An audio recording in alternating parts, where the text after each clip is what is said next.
Men are from Mars, women are from Venus, and though we may share a planet and many other similarities, our bodies function in some majorly different ways. In this video, we'll take a look at some of those differences unique to women. Women between the ages of 12 and 50 years old undergo a monthly cycle in which their uterus prepares for pregnancy. It prepares for a fertilized egg to settle and grow into a baby. If pregnancy does not occur, the lining breaks down and is expelled from the uterus. This is known as menstruation. The menstrual cycle usually lasts about 28 days. During this period, women undergo drastic hormonal fluctuations as well as physical discomforts such as abdominal cramps, headaches, backaches, and general nausea. This has led to it being colloquially referred to as the curse. The first stage of the cycle is menstruation and occurs if the egg has not been fertilized. This lasts between 3 to 7 days and is more commonly known as a period. Because the egg has not been fertilized, the uterus lining, called the endometrium, is not needed, and hence it breaks down and is lost through the vaginal canal with some blood. The next stage is known as ovulation, and is when the woman is most fertile. After menstruation, the lining of the uterus thickens up again in preparation for a fertilized egg, and inside the ovary, a follicle develops. At about 14 days into the cycle, an egg is released from the follicle in the ovaries, and fertilization could take place.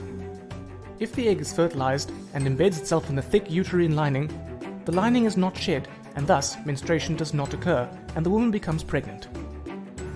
If it doesn't manage to embed, then the lining will break down and menstruation will occur and the cycle is repeated.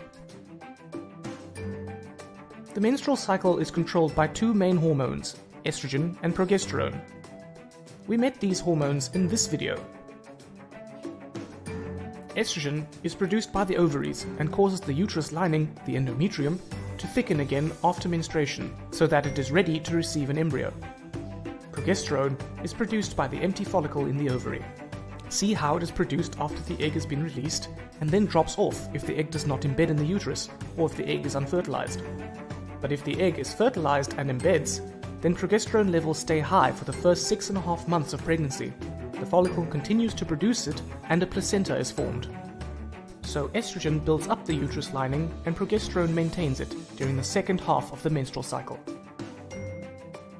There are two other hormones also involved: the follicle stimulating hormone, or FSH, and the luteinizing hormone, or LH. Both FSH and LH are secreted by the pituitary gland.